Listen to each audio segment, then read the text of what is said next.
Today we're talking about modulus square of a complex number.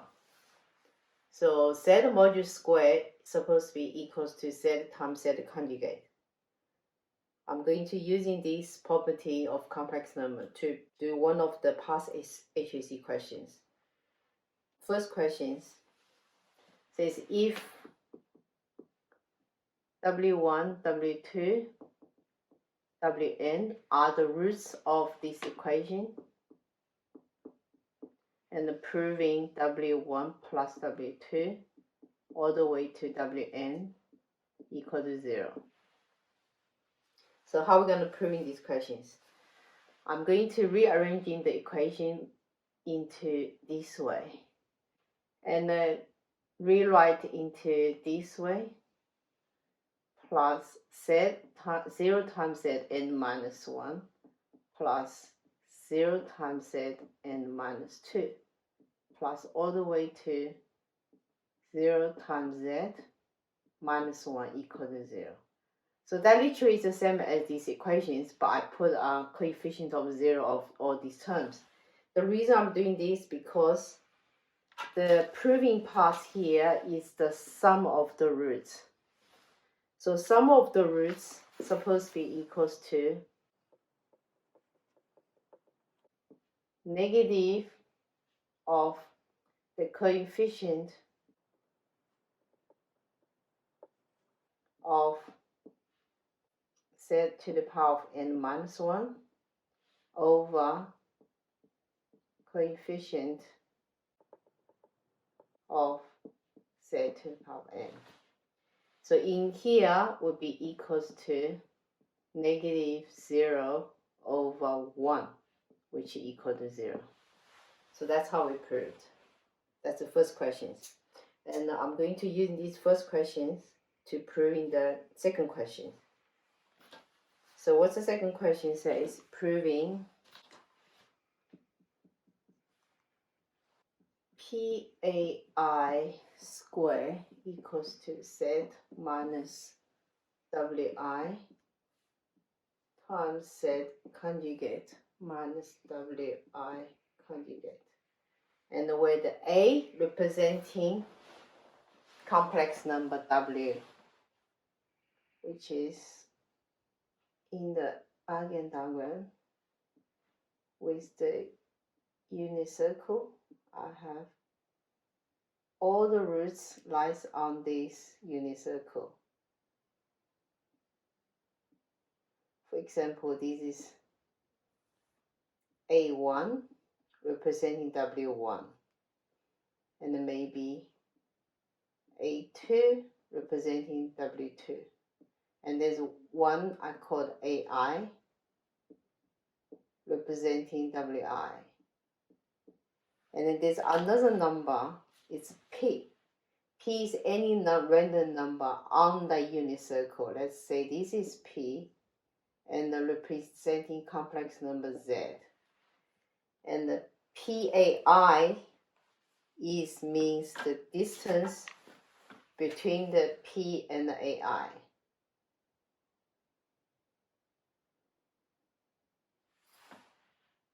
So that distance is the modulus of the complex number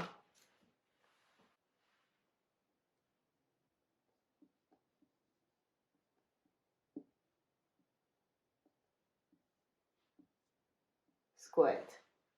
So what is that equals to? So PAI is equals to Z minus WI, and then the modulus square. So equals to Z minus WI times Z minus WI conjugate. And from there, I can change to Z minus WI times Z conjugate minus WI conjugate, because we have property of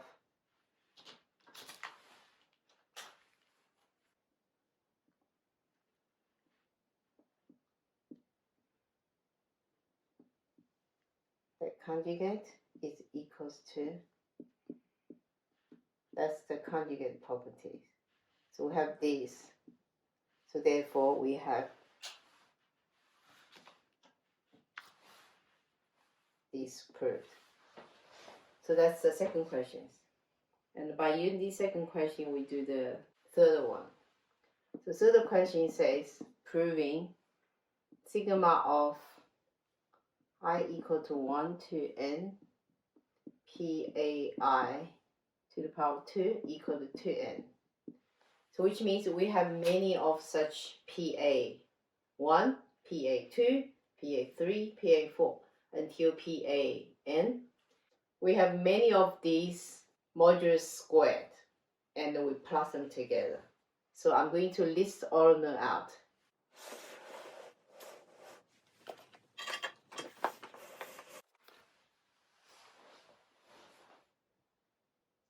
So PA1 squared will be equals to Z minus W1 times Z conjugate minus W1 conjugate.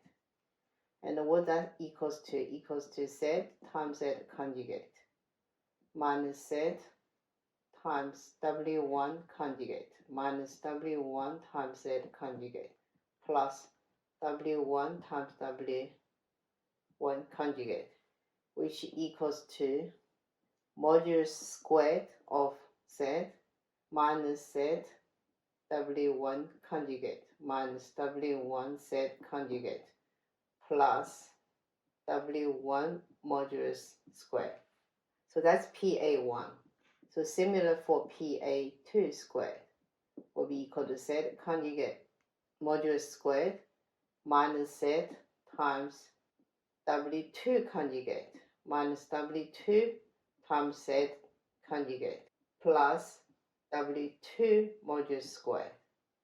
And this PA3 similarly will be equal to Z modulus squared minus Z W3 conjugate minus W3 Z conjugate plus modulus of Z W3 squared.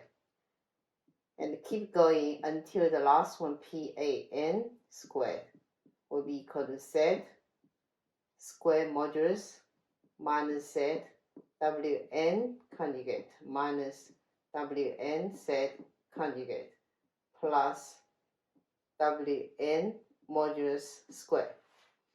And now I'm going to adding all of these things together, which is same as sigma when I equals to 1 to n P A I square will be equal to many of the Z modulus square, and there will be n of such modulus square. So it will be n times Z modulus square minus Z times W1 conjugate plus W2 conjugate all the way plus WN conjugate. And then also continue minus Z conjugate with W1 plus W2 plus all the way to WN. And then the last one, we plus n of the modulus of WN squared. Because each modulus of the WI will be always equal to 1. So now we can have, and the modulus of Z is also equal to 1. So we have modulus of Z equal to 1, and the modulus of all these roots is always equal to 1. So from there, we can have n times 1 minus Z times all these small conjugate is same as all big conjugate when they plus together. And then minus Z conjugate with all these plus together. And then plus n times 1. which equal to n. And remember the first sentence we proved there, this is equal to 0. And since this is equal to 0, so the conjugate of the 0 is still 0. So these two terms just become 0. So we have n plus, the last one is also n, which equal to 2n. So that's how we prove the questions. If you found this video useful, subscribe and leave a like. And let me know what other things you'd like to watch me explain.